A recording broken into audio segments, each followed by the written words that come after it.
اس دن کیفیت کیا ہوگی کہ یہ انسان سور پھونکا جائے گا اور یہ سارے نکلیں گے، اپنی قبروں سے نکلیں گے اور اپنے رب کی طرف تیزی کے ساتھ چلیں گے۔ یہ دن اتنا شدید ہے لوگوں، یہ دن اتنا خطرناک ہے لوگوں، اس دن کوئی کسی کا ساتھی نہیں رہے گا، کوئی کسی سے پیار و محبت کرنے والا کسی کو یاد نہیں رکھے گا۔ صحیح مسلم میں ہے، ابن عمر رضی اللہ عنہما سے روایت ہے، فرماتے ہیں کہ رسول اللہ صلی اللہ علیہ وسلم کو میں نے یہ فرماتے ہوئے سنا کہ پھر سور پھونکا جائے گا، جو کوئی اس کی آواز سنے گا وہ اپنی گردن کو ایک طرف جھکا دے گا اور دوسری طرف اٹھا دے گا۔ سب سے پہلے جو شخص اس کی آواز سنے گا وہ ہوگا جو اپنے اونٹوں کو پانی پلانے کے حوض کو لیپ رہا ہوگا۔ یہ شخص یہ چیخ سن کر، یہ آواز سن کر، یہ پھونک سن کر بے ہوش ہو جائے گا۔ جب سارے لوگ بے ہوش ہو جائیں گے تو اللہ عز و جل آسمان سے بارش کو نازل فرمائے گا جو شبنم کی طرح ہوگی، اس کی وجہ سے لوگ رک جائیں گے، یعنی قبروں میں پھر مٹی کے جسم بن جائیں گے۔ پھر وہ دوبارہ سور پھونکا جائے گا تو سب اچانک کھڑے ہوں گے، سب اللہ کے دربار میں پیش ہوں گے۔ وہ اللہ جس نے پانی کے قطرے سے، نطفے سے انسان کو پیدا کیا، وہ اللہ قادر ہے مرنے کے بعد یہ جسم مٹی ہو جائے گا۔ جس کے جسم کو چاہے اللہ بچائے تو بچائے، وگرنہ یہ جسم خاک میں بدل جائے گا۔ تو اللہ عز و جل دوبارہ ان جسموں کو پھر اکٹھا فرمائے گا۔ قیامت کا دن ہوگا، یہ پہاڑ روئی کے گالوں کی طرح اڑتے پھریں گے۔ یہ پہاڑوں کو مالک کہتا ہے میں ان پہاڑوں کو چلاؤں گا اور آپ زمین کو ظاہر پائیں گے۔ ہم پھر سب کو اکٹھا کریں گے۔ اس دن کوئی نہیں بھاگ سکتا، اس دن کوئی فرار نہیں ہو سکتا، اس دن کوئی ایسی جگہ پناہ نہیں ہے جہاں انسان اللہ سے بچ کر وہاں پر چھپ جائے اور اللہ کے دربار میں پیشی نہ ہو۔ اس دن سب کو اللہ کے دربار میں پیش کیا جائے گا۔ آج جتنے مکر و فریب کرنے والے، ان سب کے مکر و فریب قیامت کے دن ختم ہو جائیں گے، جس دن اکیلا اکیلا آدمی اللہ کے دربار میں پیش ہوگا، تنے پنہا ہوگا، دائیں طرف دیکھے گا لا یرا الا اعمالہ، اپنے اعمال نظر آئیں گے، بائیں طرف دیکھے گا اپنے اعمال نظر آئیں گے، سامنے دیکھے گا جہنم دیکھتی ہوئی نظر آئے گی۔ اس دن کوئی سفارشی نہیں، کوئی سننے والا نہیں، کوئی دوست نہیں، کوئی پیسے لے کے کام کرنے والا نہیں، کوئی کسی کے واسطے سے کام کرنے والا نہیں۔ قیامت کے دن کی خطرناکی کی کیفیت کو یاد کر لیجئے۔ اس دن سب کو اکٹھا کیا جائے گا، ہر بندہ تنے تنہا آئے گا، اکیلا اللہ کے دربار میں آئے گا، کوئی اس کا ساتھی اور ساجی نہیں، کوئی اس کو بچانے والا نہیں۔ وہ اللہ عز و جل، اس کی قدرتیں ایسی ہیں، زمین اللہ کے ہاتھ پہ لپٹی ہوئی ہوگی، آسمان سارے کے سارے آسمان اللہ کے دائیں ہاتھ پہ لپٹے ہوں گے۔ بے شک اللہ تعالی آسمانوں کو ایک انگلی پر، زمینوں کو ایک انگلی پر، پہاڑوں کو ایک انگلی پر، درختوں کو ایک انگلی پر اور تمام مخلوقات کو ایک انگلی پر پکڑے گا اور پھر فرمائے گا ان الملک این الجبارون این المتکبرون این الملوک الارض۔ اللہ عز و جل آواز لگائے گا آج کون بادشاہ ہے، آج کس کی حکومت ہے، آج کس کی بادشاہت ہے، آج کس کا کنٹرول ہے۔ دنیا میں بننے والے وڈیرے کہاں ہیں، دنیا کے بادشاہ کہاں ہیں، دنیا کے اندر اپنی حکومت کرنے والے کہاں ہیں، آج کون ہے۔ رسول کریم صلی اللہ علیہ وسلم اس یہودی کی بات سن کر اس طرح ہنسے کہ آپ کے اگلے دانت ظاہر ہو گئے اور پھر آپ نے قرآن حقیقی کے مرتکب نہ ہو جائیے۔ قیامت کے دن حشر کے میدان میں پیشی کا منظر کیسا ہوگا؟ بخاری و مسلم میں ابن عباس رضی اللہ عنہما سے روایت ہے، فرماتے ہیں رسول اللہ صلی اللہ علیہ وسلم نے ہمارے سامنے خطبہ دیا اور فرمایا قیامت کے دن تم لوگ ننگے قدم اور ننگے بدن بغیر ختنہ کے جمع کیے جاؤ گے۔ پھر قرآن حکیم کی آیت تلاوت فرمائی کما بدأنا اول خلق نعید، جیسے ہم نے ان کو پہلے پیدا کیا ویسے ہی ہم ان کو دوبارہ لوٹا دیں گے۔ قیامت کے دن اللہ کے دربار میں پیشی کا منظر، جسم بھی ننگا ہے، کپڑے نہیں ہیں، پاؤں بھی ننگے ہیں، جوتے نہیں ہیں اور ختنے بھی نہیں، غیر مختون ہے۔ اس حالت میں اللہ کے دربار میں کھڑا کیا جائے گا۔ رسول کریم صلی اللہ علیہ وسلم فرماتے ہیں سب سے پہلے اللہ عز و جل خلیل اللہ ابراہیم علیہ السلام کو لباس پہنائے گا۔ اللہ کے نبی فرماتے ہیں میری امت کے کچھ لوگ لائے جائیں گے اور انہیں بائیں جانب دھکیل دیا جائے گا، میں کہوں گا اللہ یہ تو میری امت ہے، یہ میری امت کے افراد ہیں، میں ان کو وضو کی وجہ سے پہچانتا ہوں، ان کے ہاتھ پاؤں چمک رہے ہیں، یہ میری امت کے افراد ہیں۔ اس وقت میں اپنے اللہ سے کہوں گا اللہ یہ میرے ساتھی ہیں، یہ میری امتی ہیں۔ اللہ فرمائے گا ان لوگوں نے آپ کے بعد کیا گل کھلائے، آپ کے بعد کیا کچھ کیا، دین اسلام میں کتنے اضافے کیے آپ نہیں جانتے، آپ کو معلوم نہیں۔ اس وقت رسول کریم صلی اللہ علیہ وسلم فرماتے ہیں میں جواب میں وہی کہوں گا جو اللہ کے نیک بندے عیسیٰ علیہ السلام نے کہا وَكُنْتُ عَلَيْهِمْ شَهِيدًا مَا دُمْتُ فِيهِمْ فَلَمَّا تَوَفَّيْتَنِي كنت أنت الرقيب عليهم وأنت على كل شيء شهيد إن تعذبهم فإنهم عبادك وإن تغفر لهم فإنك أنت العزيز الحكيم.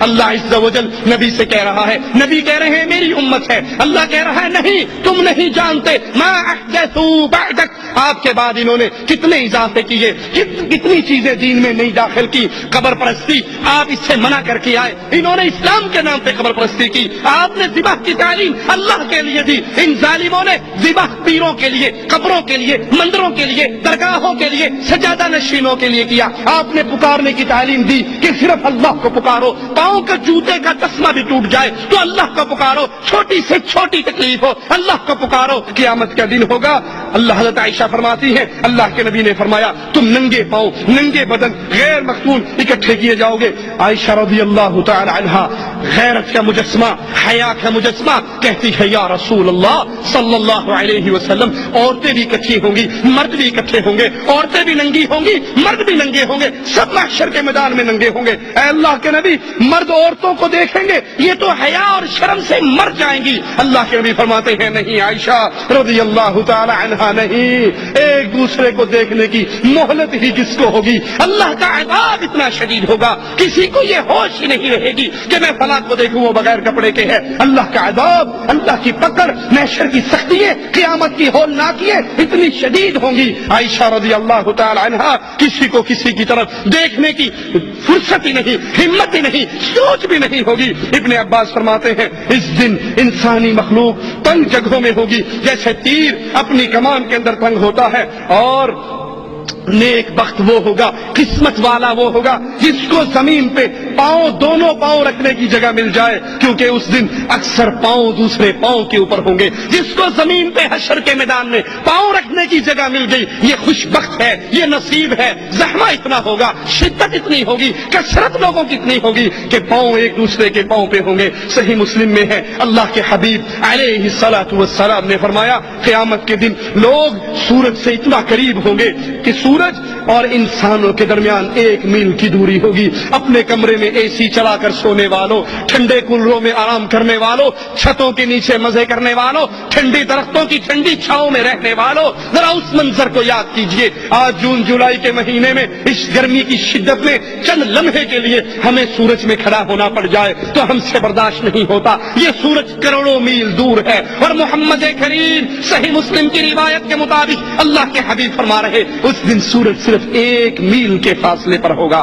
صحابی کہتے ہیں، راوی حدیث کہتے ہیں اللہ کی قسم میں نہیں جانتا اس میل سے مراد کیا ہے، اس میل سے مراد کیا ہے. یہ میل مسافت کا میل ہوگا، یا عربی زبان میں سلائی جس سے سرما ڈالا جاتا ہے اس چھوٹی سی لکڑی کو بھی میل کہا جاتا ہے. یہ سورج اتنے میل مسافت پہ دور ہوگا یا بالکل سر کے اوپر ہوگا، اس کیفیت کو میں نہیں جانتا. جون جولائی کی گرمی برداشت نہ کرنے والوں، جون جولائی کی گرمی کے اندر بغیر پنکھوں، اے سی اور چھاؤں کے نہ رہنے والوں اس منظر کو بھی کبھی یاد کرو. فجر کی نماز چھوڑنے والوں کبھی اس دن کو بھی یاد کرو. نمازوں کو چھوڑ دینے والوں، اللہ کی توحید کو نہ سمجھنے والوں، قرآن کی طرف لوٹ کر نہ آنے والوں، اردو ڈائجسٹ کے لیے ٹائم ہے، میگزین کے لیے ٹائم ہے، فلموں کے لیے ٹائم ہے، ہر کام کے لیے ٹائم ہے. اللہ کا کلام پڑھنے کا ٹائم نہیں، قرآن سمجھنے کا ٹائم نہیں، نماز کا طریقہ سمجھنے کا ٹائم نہیں، باقی سب ٹائم ہے. اس منظر میں کیا آپ کی اور میری کیفیت ہوگی جب سورج 1 میل پہ ہوگا. جہنم میں ایک جماعت ڈالی جائے گی اور جہنم سے پوچھا جائے گا کیا تو بھر گئی؟ وہ کہے گی حل من مزید، کیا اور بھی ہے؟ اے اس دنیا کی نعمتوں میں پڑے رہنے والوں، اللہ کو بھول جانے والوں، یہ آپ کی اور میری نرم چمڑی، یہ نرم جسم جہنم کی آگ کو برداشت نہیں کر سکتی، جس کی آگ دنیا کی آگ سے 69% زیادہ سخت ہے. وہ اندھیری ہے، وہ اندھیری ہے. اس آگ کو میں اور آپ برداشت نہیں کر سکتے. پورے صراط جہنم پہ لگایا جائے گا، سارے لوگ اس میں سے گزریں گے. یہ بڑا سخت، بڑا کٹھن مرحلہ ہوگا. قرآن حکیم بیان فرماتا ہے وَلَوْ نَشَاءُ لَطَمَسْنَا عَلَىٰ أَعْيُنِهِمْ فَاسْتَبَقُوا الصِّرَاطَ فَأَنَّىٰ يُبْصِرُونَ. اگر ہم چاہیں ان کی آنکھوں کو مٹا دیں پھر وہ راستے کی طرف کیسے بڑھیں گے، کیسے پائیں گے؟ پل صراط سے گزرنا سب کو ہوگا، سب نے یہاں سے گزرنا. وَإِن مِّنكُمْ إِلَّا وَارِدُهَا، تم میں سے ہر ایک اس میں سے گزرے گا، مگر اس دن مومنوں کے لیے اللہ کی طرف سے بڑی آسانی یہ ہوگی. ارشاد باری تعالیٰ ہے یوم لا يخزي الله النبي والذين آمنوا معه نورهم يسعى بين أيديهم وبأيمانهم يقولون ربنا أتمم لنا نورنا واغفر لنا إنك على كل شيء قدير. جس دن اللہ عز و جل مومنوں کو، اہل ایمان کو، اہل توحید کو اور ان کے نبی کو رسوا نہیں کرے گا بلکہ ان کے اعمال کا بدلہ دے گا. اس دن ان کا نور ان کے دائیں طرف، ان کے بائیں طرف، ان کے آگے پیچھے نور دوڑ رہا ہوگا اور وہ کہیں گے اللہ ہمارے نور کو پورا فرما دے، ہمیں معاف فرما دے، تو ہر چیز پہ قادر ہے. منافقین کہیں گے ٹھہر جاؤ ٹھہر جاؤ، نقتبس من نورکم، تمہارے نور کی روشنی میں ہم بھی گزر جائیں. جواب ملے گا ارجعوا واپس دنیا میں جاؤ، فالتمسوا نورا. نور تو توحید کے عقیدے کو سیکھنے سے ملتا ہے، قبر پرستی سے نور نہیں ملتا بلکہ جہنم کے اندھیرے ملتے ہیں. اس دن یہ اہل ایمان کی تکریم ہوگی، وہ اس طرح پل صراط سے گزریں گے جیسے آگ جھپکتی ہے، سواری دوڑتی ہے، گھوڑا دوڑتا ہے، بجلی چمکتی ہے. صحیح مسلم میں ہے، ابو سعید فرماتے ہیں مجھے معلوم ہے پل صراط بال سے زیادہ باریک ہے، تلوار سے زیادہ تیز ہے. مسند احمد میں ہے، حضرت عائشہ رضی اللہ تعالی عنہا فرماتی ہیں میں نے اللہ کے نبی سے پوچھا کیا قیامت کے دن کوئی دوست کسی دوست کو یاد رکھے گا؟ عائشہ وہ ہستی ہے. سائل پوچھتا ہے اللہ کے نبی کائنات میں سب سے زیادہ محبت کس سے کرتے ہو؟ کہا عائشہ صدیقہ سے کرتا ہوں. کہا مردوں میں کس سے کرتے ہو؟ کہا عائشہ کے بابا صدیق اکبر سے کرتا ہوں. اتنی پیاری ہستی سوال کر رہی ہے اللہ کے نبی کوئی دوست کسی دوست کو قیامت کے دن حشر کے میدان میں یاد رکھے گا؟ آپ نے فرمایا عائشہ 3 موقع ایسے ہیں کوئی کسی کو یاد نہیں رکھے گا جب وزن ہوگا، اعمال کا ترازو لگے گا، ہر کسی کو یہ فکر ہوگی پتہ نہیں میرا پلڑا بھاری ہوتا ہے ہلکا. اللہ تجھے تیری رحمتوں کا واسطہ ہم جتنے بیٹھے ہیں ہم سب کے پلڑے بھاری فرمانا، ہماری نیکیوں کے پلڑے بھاری فرمانا، ہمارے گناہوں کے پلڑے ہلکے فرمانا. جب اعمال نامے اڑا دیے جائیں گے ہر کسی کو فکر ہوگی دائیں ہاتھ میں آئے گا یا بائیں میں. نہ پیر و فقیر کو وہاں پر اپنے مریدوں کی فکر ہوگی، نہ شیخ کو اپنے طالب کی فکر ہوگی. وہاں ہر بندہ اپنی فکر میں رہے گا. اور جب جہنم کی آگ گردن باہر نکالے گی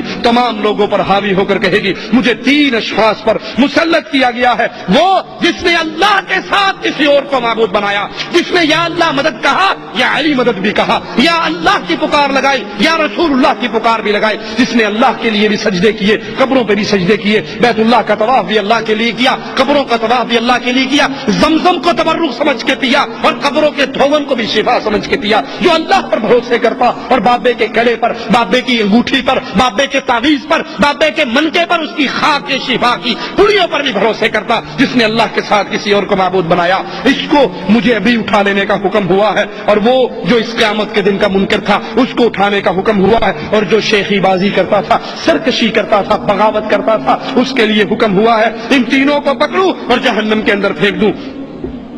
یہ جہنم اللہ سے دعا ہے اللہ ہمیں اپنی رحمت سے اس حشر کی سختیوں سے محفوظ رکھے. اللہ اپنی رحمت سے ہمیں رسول اللہ صلی اللہ علیہ وسلم کے جھنڈے کی چھاؤں نصیب عطا فرمائے. اللہ کے نبی نے خود فرمایا لواء الحمد یوم القیامت یدی، قیامت کے دن اللہ کا جھنڈا حمد کا صرف رسول اللہ صلی اللہ علیہ وسلم کے ہاتھ میں ہوگا. آدم ومن سواء تحت لوائی، آدم سے لے کے اس کے آخری بیٹے تک کو چھاؤں ملے گی تو محمد کے جھنڈے کے نیچے ملے گی. اللہ ہمیں ہمارے پیارے حبیب کے ساتھ جنت الفردوس میں داخل فرمانا.